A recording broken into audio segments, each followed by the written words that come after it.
말씀을 봉독하도록 하겠습니다. 열왕기하 13장 14절부터 19절까지 구약 584쪽입니다. 열왕기하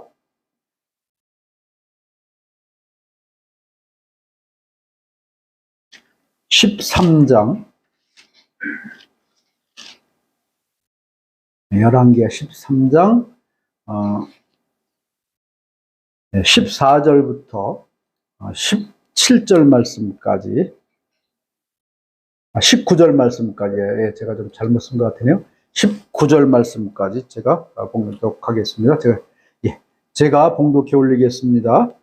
엘리사가 죽을 병이 들매 이스라엘의 왕 요아스가 그에게로 내려와 자기의 얼굴에 눈물을 흘리며 이르되 내 아버지여 내 아버지여 이스라엘의 병고와 마병이여 하매 엘리사가 그에게 이르되 활과 화살들을 가져오소서 하는지라.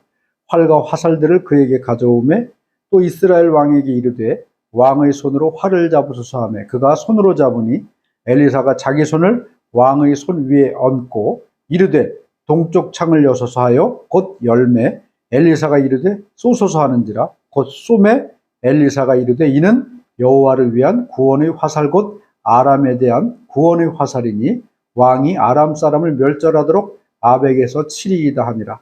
또 이르되 화살들을 집으소서. 곧 집음에 엘리사가 또 이스라엘 왕에게 이르되 땅을 치소서 하는지라. 이에 3번 치고 그친지라. 하나님의 사람이 노아에 이르되 왕이 대여섯 번을 칠 것이니이다. 그리하였다면 왕이 아람을 진멸하기까지 쳤으리이다. 그런즉 이제는 왕이 아람을 3번만 치리이다 하니라. 아멘. 할렐루야.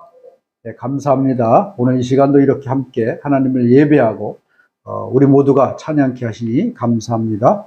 오늘 이 말씀의 제목은 순종은 믿음에 앞섭니다. 이러한 제목으로 하나님의 말씀을 함께 생각해 보고자 하겠습니다. 우리가 이 성경을 알고 또 믿음을 가지려면 구약, 특별히 이스라엘에 대한 역사를 잘 알아야 됩니다. 이 열왕기서 자체도 뭐냐 하면 하나님의 택한 백성 이스라엘에 대한 전반적인 그 왕들의 역사입니다. 다 설명을 할 수 없지만 어쨌든 그 이스라엘 나라에 대한 역사를 우리가 이해하면서 오늘 말씀을 함께 들으셨으면 감사하겠습니다. 그럼 이스라엘 나라가 애굽에서 탈출해 가지고 이 광야를 지나 가나안 땅에 왔습니다. 가나안 땅에 와서 오랜 시간 동안을 나라를 제대로 세우지 못하고 사사들에 의해서 통치와 지배를 받다가 처음에 왕을 세웠죠. 그 왕이 누구냐 하면 사울 왕입니다. 사울 왕 이후에 다윗 왕이 세워지고 다윗 왕 이후에 솔로몬 때에 솔로몬이 하나님 앞에 좀 우상 숭배를 하는 이런 문제 때문에 남과 북으로 갈라졌습니다. 그래서 남쪽 나라의 이름은 유다, 북쪽 나라의 이름은 이스라엘. 그래서 유다 하면 남쪽 나라, 이스라엘 하면 북쪽 나라. 이렇게 이제 이해하시면 되겠습니다. 물론 전체적으로는 이스라엘 나라긴 하지만 이스라엘 나라도 그 솔로몬 이후에 남쪽은 유다, 북쪽은 이스라엘 나라로 갈라졌다. 우리나라랑 비슷하죠. 남쪽은 대한민국이라는 이름으로 또 북쪽은 북한 이런 두 나라로 갈라지듯이 이스라엘 나라도 똑같이 그렇게 갈라졌습니다. 그런데 여러분 이 남쪽 나라는 그런대로 다윗의 계보를 이어서 왕들이 나름대로 믿음 안에 살려고 노력을 했어요.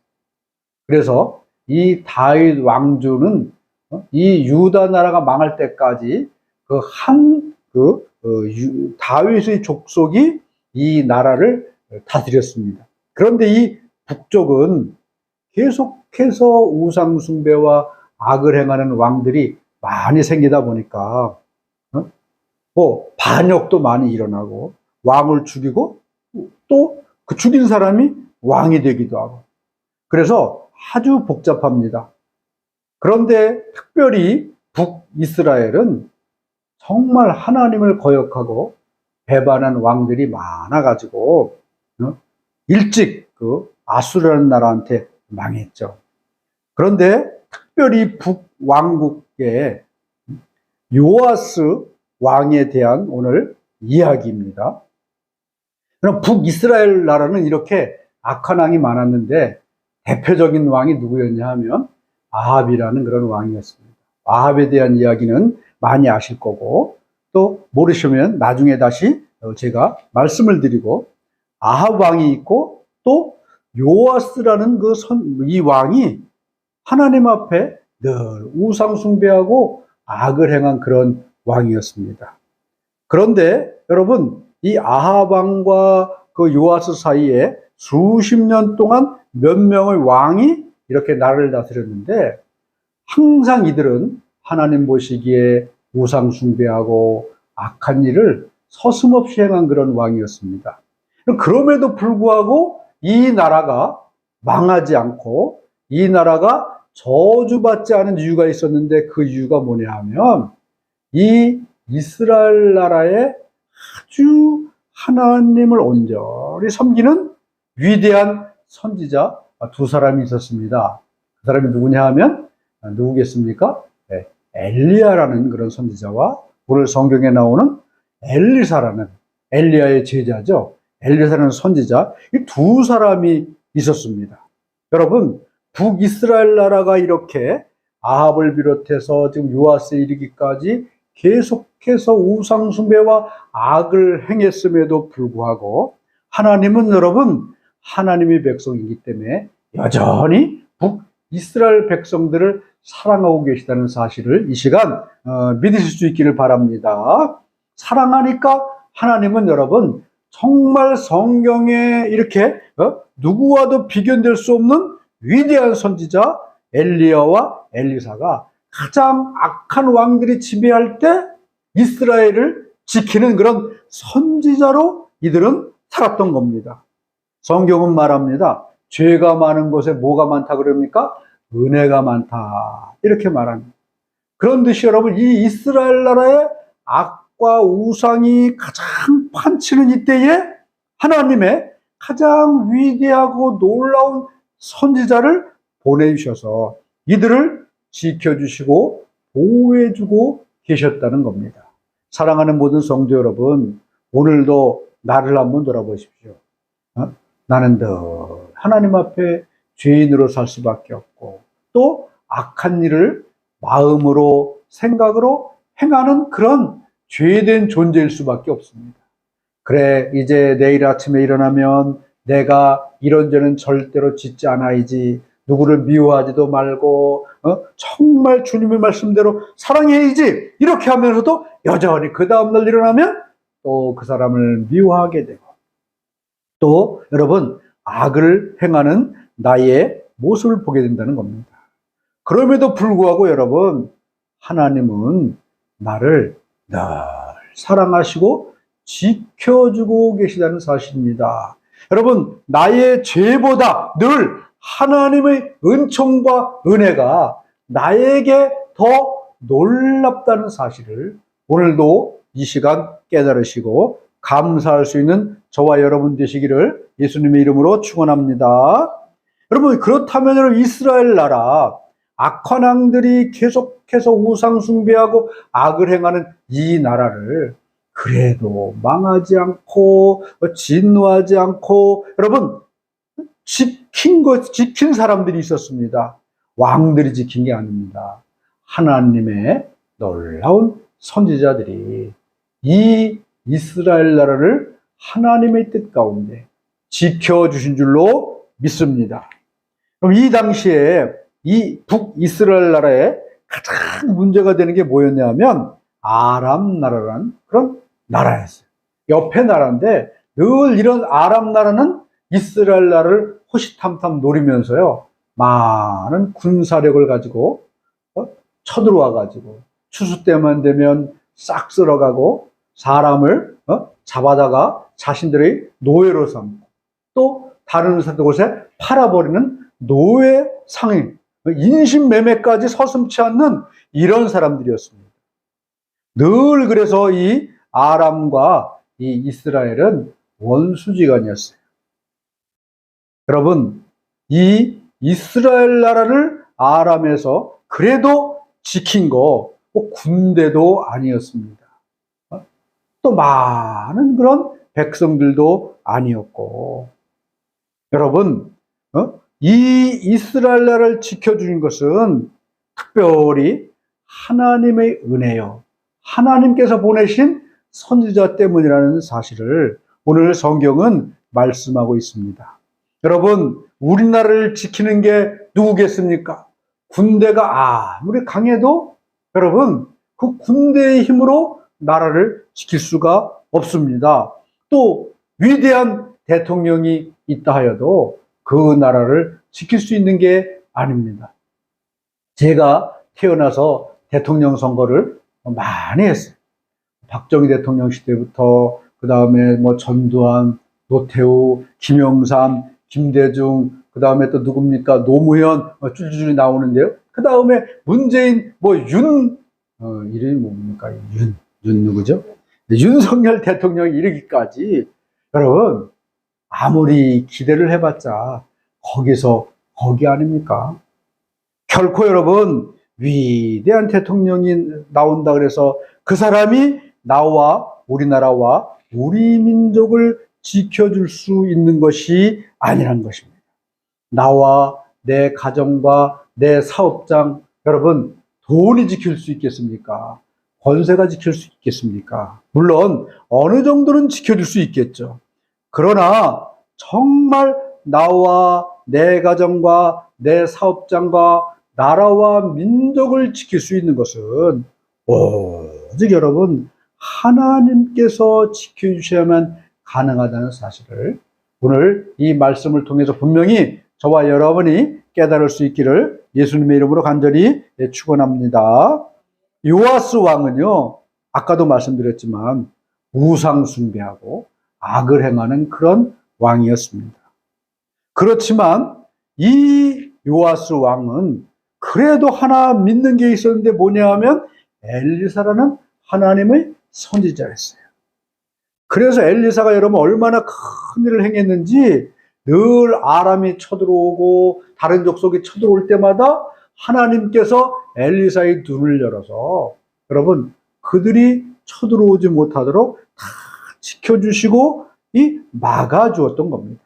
그래서 여러분 이 엘리사가 요아스에게 얼마나 위대한 존재였는지 뭐라고 말하고 있습니까? 지금 엘리사가 죽게 되니까 엘리사에게 막 달려갔어요. 그리고 뭐라고 고백을 합니까? 내 아버지여 이스라엘의 병거와 마병이여 하매. 그동안 이 이스라엘을 지킨 것은 왕인 요아스가 아니라 바로 하나님의 사람 이 엘리사.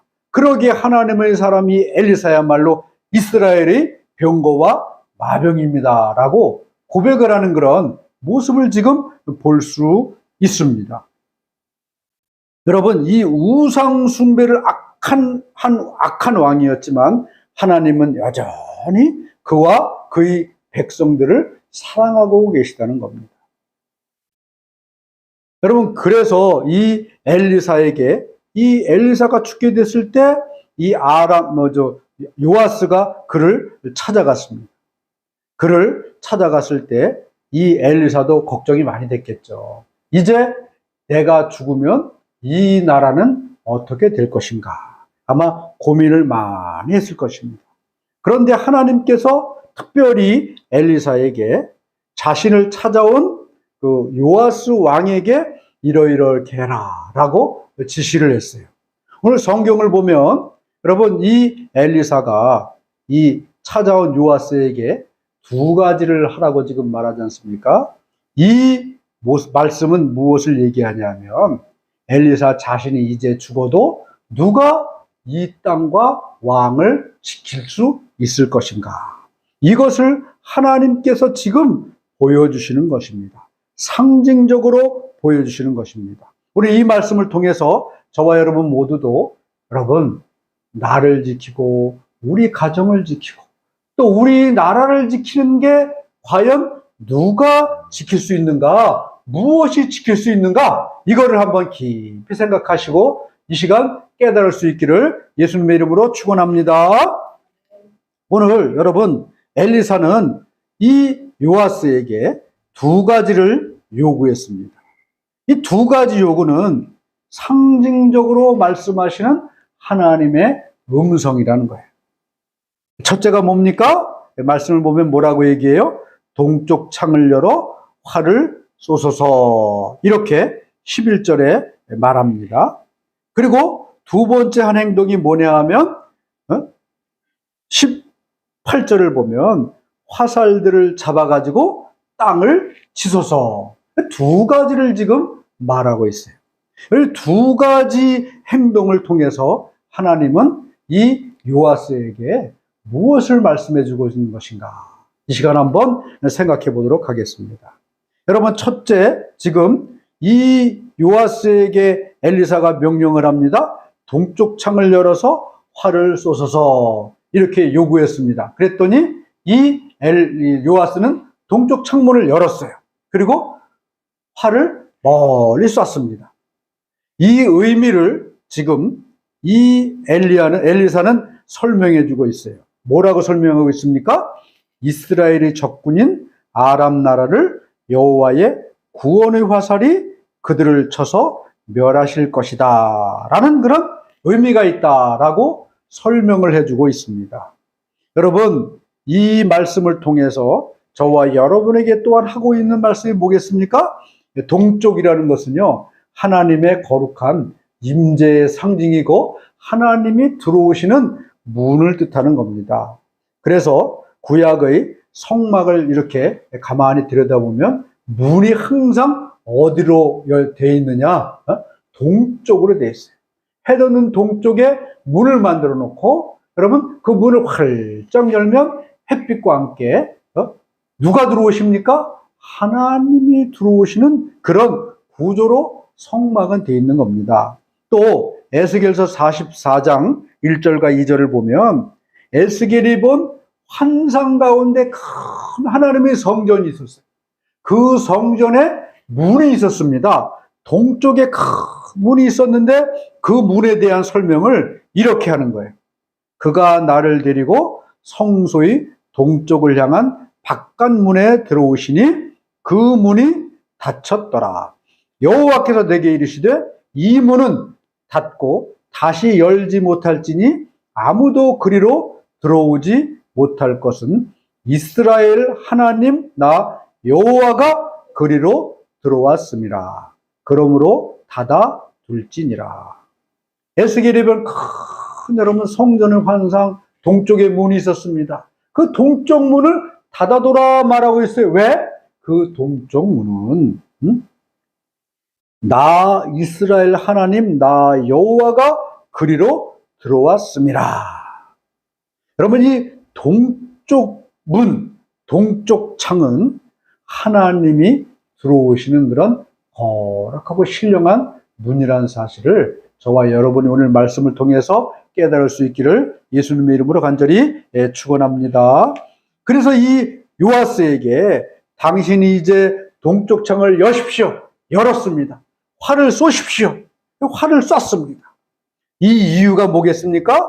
바로 이 이스라엘의 구원은 오직 하나님께로부터만 온다.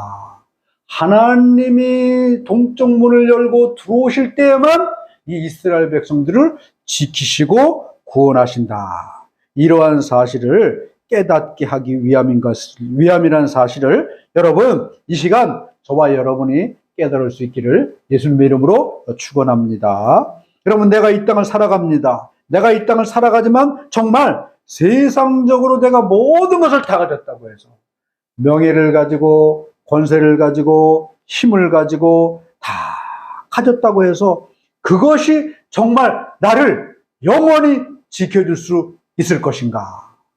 아니란 겁니다. 제가 신문을 잠깐 봤는데 유창선 박사라고 정치평론가 아주 유명한 사람이 있습니다. 이 사람이 몇 년 전에 갑자기 뇌종양이 생겨가지고 그 뇌종양을 수술을 8시간을 했대요. 그리고 이제 연 8개월 동안 병원에 있으면서 투병 생활을 했습니다. 지금 어느 정도 건강해졌는데 그의 모습을 자신이 이렇게 지금 표현하고 있습니다. 뭐라고 표현하냐면 악전고투 끝에 조금씩 회복돼 걸어서 화장실에 가고 세면대에서 세수를 할 수 있게 된 날, 인간으로서 당당함을 느꼈다. 걷는 것, 먹는 것, 말하는 것 무엇 하나 당연하게 되는 것이 없었다. 그게 가능하다는 게 얼마나 대단하고 감사한 일인지. 사랑하는 우리 모든 성도 여러분, 오늘도 나를 지켜주시고 보호할 수 있는 분, 오직 하나님 한 분뿐이신 줄로 믿습니다. 여러분, 오늘도 우리는 하나님이 들어오시는 거룩한 영적인 동쪽 문을 여실 수 있기를 바랍니다. 영원히 하나님이 들어오실 수 있는, 그래서 나를 지켜주시는 그 하나님이 들어오시도록 동쪽 창 문을 열어서 하나님을 모셔 드릴 수 있기를 바랍니다. 그 하나님이 나를 지켜주시는 거예요. 여러분, 제가 이 말씀을 유찬성 박사 이야기를 보면서 무엇을 생각했는지 아십니까? 우리가 다 느끼는 거 아니에요. 큰 병을 걸렸는데 그 병에서 고쳐주시는 거, 이거 감사하죠. 그러나 더 감사할 게 뭐겠습니까?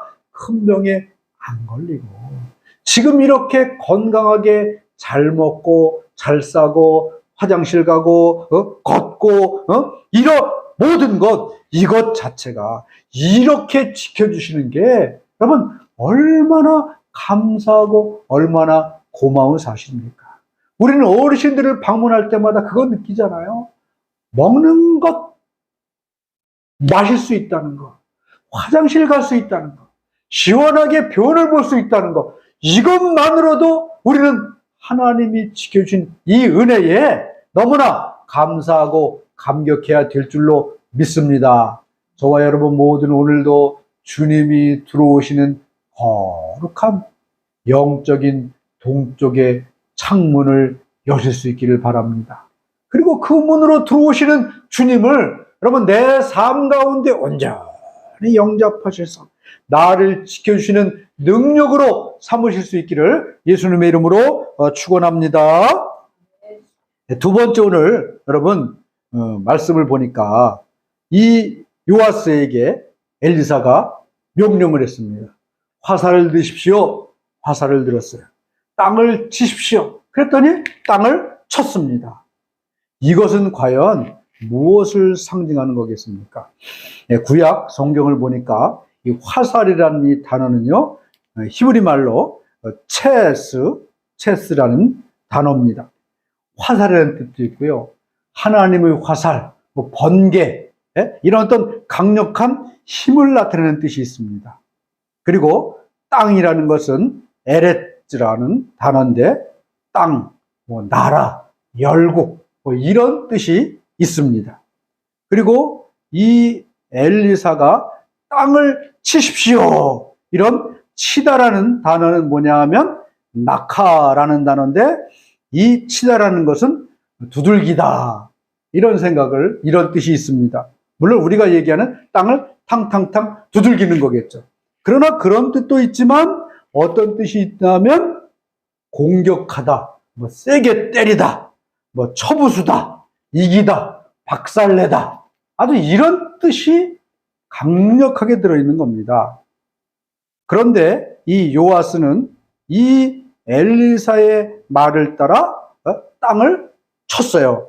근데 이 쳤다라는 이 단어는 또 뭐냐 하면 팜이라는 이런 단어를 여기서 쓰고 있습니다. 이 말은 뭐냐 하면 발자국, 일격을 가했다, 그냥 흉내를 냈다, 이런 뜻이 여기에 포함되어 있습니다. 여러분, 이 요아스는 지금 당신의 거룩한 하나님의 화살을 가지고 아람이란 나라를 박살내라, 이런 의미로 지금 화살을 들어 땅을 쳐라, 이렇게 요구했던 겁니다. 그런데 이 요아스는 어떻게 했습니까? 그 강력한 요구에 부응하지 않았다는 거죠. 그냥 땅을 치는 흉내만 냈다는 겁니다. 여러분, 만약에 이 요아스가 땅을 치기 전에 하나님께서 이 화살을 가지고 땅을 치면 땅을 치는 숫자만큼, 땅을 치는 것만큼 하나님께서 아람 나라를 치게 하시고 그 나라를 멸망시킬 것입니다 라고 설명을 했다면 아마 이 요아스는 어떻게 했겠습니까? 아마 이 화살이 부셔져라 하고 강력하게 한 번, 두 번, 세 번, 아니 6번도 아니고 아마 수십 번을 두들겨 내리쳤을 것입니다. 그렇게 됐다면 어떻게 되겠습니까? 하나님은 이 요아스의 모습을 따라서 아람을 쳐서 부수도록 하셨겠죠. 그렇다면 아마 이스라엘은 이 아람 나라를 향해서 위대한 승리를 거둘 수가 있었을 것입니다. 그런데 여러분, 하나님은 그렇게 설명하지 않으신다는 거예요. 하나님은 우리가 이해할 만큼 충분히 설명을 하고 난 다음에 이것을 해라 라고 명령하시지 않고 먼저 내가 이렇게 해라 하고 난 다음에 그 순종의 모습 뒤에 내가 이렇게 한 이유는 이러이러한 이유가 있다라고 설명을 하고 계시다는 겁니다. 여러분, 오늘 이 시간 우리는 분명히 알아야 될 게 있습니다. 뭐냐 하면 하나님께서 우리에게 말씀하시고 명령하실 때는 그 안에 다 당신의 뜻이 있다는 겁니다. 그러나 우리가 그 말씀을 들을 때 도대체 하나님이 왜 우리에게 이런 명령을 내리시는가? 왜 우리에게 이것을 요구하시는가? 알려주시지 않는다는 거예요. 설명하지도 않고 그 이유를 우리에게 말씀하시지도 않고 무작정 명령만 하신다는 겁니다. 만약에 요아스에게 미리 이렇게 내가 화살을 들어 땅을 치는 이유가 여기 있다라고 설명을 해줬다면 아까도 말씀드렸지만 아마 요아스는 수십 번이 아니라 수백 번 땅을 쳐서 이 화살을 부숴버렸을 겁니다. 그러나 아무런 이유도 설명하지 않으시고 하나님의 말씀이니까 너는 이렇게 해라 라고 요구하셨다는 겁니다. 아무런 이유를 설명하지 않으시고 명령만 하셨다는 겁니다. 만약에 이유를 설명하셨다면 그 말씀에 순종하지 않을 사람이 어디 있겠습니까? 여러분, 하나님은 무엇을 원하시느냐? 설명하지 않지만 그 말씀에 순종하기를 원하신다는 사실을 저와 여러분이 오늘 이 시간 이 말씀을 통해 깨달을 수 있기를 간절히 바랍니다. 오늘 말씀은요, 이제 이스라엘의 병거와 마병, 누굽니까? 엘리사였어요. 엘리사가 죽으면 그 다음에 누가 이스라엘을 지켜줄 것인가? 이런 거에 대한 질문을 지금 요아스에게 하시면서 답을 주시는 거예요. 여러분, 이 엘리사의 이스라엘의 병거와 마병인 이 엘리사가 죽는다면 그 다음에 이스라엘을 지킬 자가 누구겠습니까? 물론 하나님이시겠죠. 그러나 여러분, 이 요아스를 향한 이 하나님의 뜻은 뭐냐 하면은요, 요아스야, 네가 이제 엘리사가 죽으면 분명히 내가 너를 지켜주긴 할 건데 무엇으로 내가 너를 지켜줄 수 있을 것인지 이제 너는 반드시 기억해라. 이스라엘의 병거와 마병은 하나님 바로 나지만 너희와 너희 민족을 무엇으로 내가 지켜줄 수 있겠느냐? 바로 요아스, 네가 여호와 하나님의 말씀을 무조건 순종하는 내 순종이 너와 내 나라와 내 민족을 지켜줄 것이다. 이렇게 지금 말씀하고 계시다는 사실을 이 시간 이 모습을 통하여 분명히 깨달을 수 있기를 간절히 바랍니다.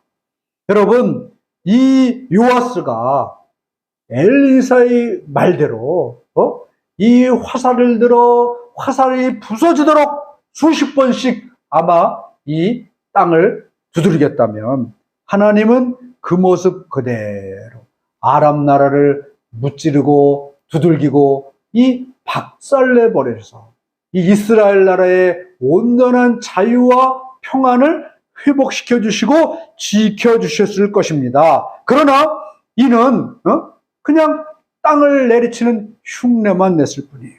3번 내리쳤다고 말씀하고 있습니다. 그러니까 하나님은 이 이스라엘 나라를 3번 아람 나라를 공격함을 통하여서 지켜줄 것이다. 겨우 너희의 멸망만은 면해둘 것이다 라고 응답하셨다는 겁니다. 여러분, 바로 여호와 하나님의 말씀은 뭐냐 하면 이 요아스가 무조건 하나님의 말씀에 순종하는 내 순종의 모습 그대로 내가 너를 지켜줄 것이다 이렇게 말씀하고 있다는 겁니다. 내가 크게 하나님 말씀 앞에 순종하면 내가 너를 크게 지켜줄 것이고, 내가 하나님 앞에 강하게 순종하면 강하게 지켜줄 것이고, 네가 약하게 순종하면 약하게 지켜줄 수밖에 없다라고 지금 말씀하고 계시다는 겁니다. 여러분, 오늘 이 시간 이 요아스에게 하나님은 무엇을 요구하고 계십니까? 너를 지켜줄 것은 이제 엘리사도 아니고 나 여호와 하나님인데 정말 너를 지켜주시는 그 지킴의 능력은 어디서부터 오느냐? 네가 순종하는 그 하나님의 말씀에 순종하는 그 모습대로 내가 너를 지켜줄 것이다. 이렇게 여러분 말씀하고 계시다는 겁니다. 2022년 9월 첫째 주입니다. 사랑하는 모든 성도 여러분, 현재 누가 나를 얼마나 지킬 수 있겠습니까? 우리 가정과 가문을 얼마나 누가 지킬 수 있겠습니까? 예, 하나님이 지켜주시겠죠. 그러나 여러분, 하나님이 우리를 얼마나 어떻게 지켜주시겠습니까? 그것은 다른 데 달린 게 아니에요.